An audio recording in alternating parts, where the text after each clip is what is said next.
His name was Aemon Targaryen, a maester of the Citadel, chained and sworn. He was the blood of the dragon. But now his fire has gone out. And now his watch has ended. Now his watch has ended. This death might be unique in Game of Thrones history insofar as it's a natural death. I'm not sure if we've seen a natural death before this point, so Aemon actually dies of old age. I mean, he doesn't die violently. From the moment we started the series, Aemon has always been both the repository of wisdom for the Night's Watch and the moral compass of the Night's Watch, especially for Jon and for Sam.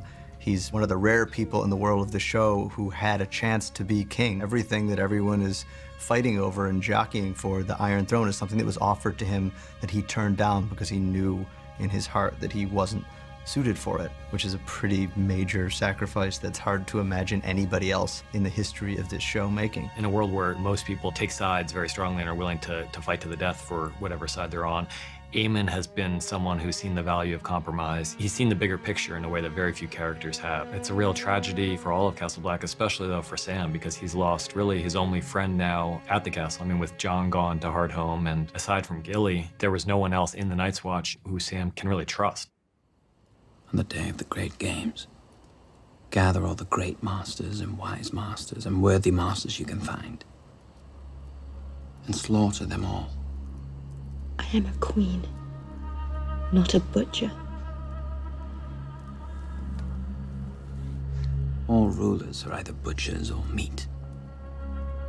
I think Dany's not quite at that cynical level yet. She still believes that there is a higher purpose that she's there for. It's not just about power, it's about using that power to make humanity better. It's somebody telling you one of those horrible things that's all the more horrible because you suspect that it's true. And she, as an idealist, wants desperately to believe that that's not the case. But in their relationship, Daario is really one of the only people, the only person around her now who tells her all the things she doesn't want to hear.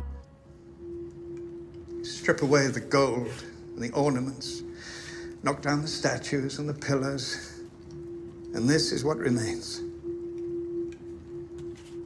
Something simple, solid, and true. The altar in the scene to the High Sparrow represents everything that's good about the faith, everything that the faith should go back to, the kind of anonymity that comes with true humility. And I think he chose this chapel as the place to spring his actual plans for Cersei on Cersei very intentionally. What will we find when we strip away your finery? From the High Sparrow's perspective, Cersei is a symbol of everything that's gone wrong with this country. She's someone who's taken power with complete cynicism, who doesn't have any faith, who's been not only an adulteress, but an incestuous adulteress. And what makes matters worse for her is that she brought him into power, you know, unwittingly, not realizing that his power could then be turned against her. And part of that, I think, is just because she didn't realize that everything he was saying was true. He told her, this is what I want to do. I want to stamp out corruption and make sure that these wicked people, these evildoers, are punished. And she said, great, thinking, you know, I can use this to punish the people I don't like, not realizing that he was actually completely sincere and was looking to punish all evildoers, including the one sitting in front of him.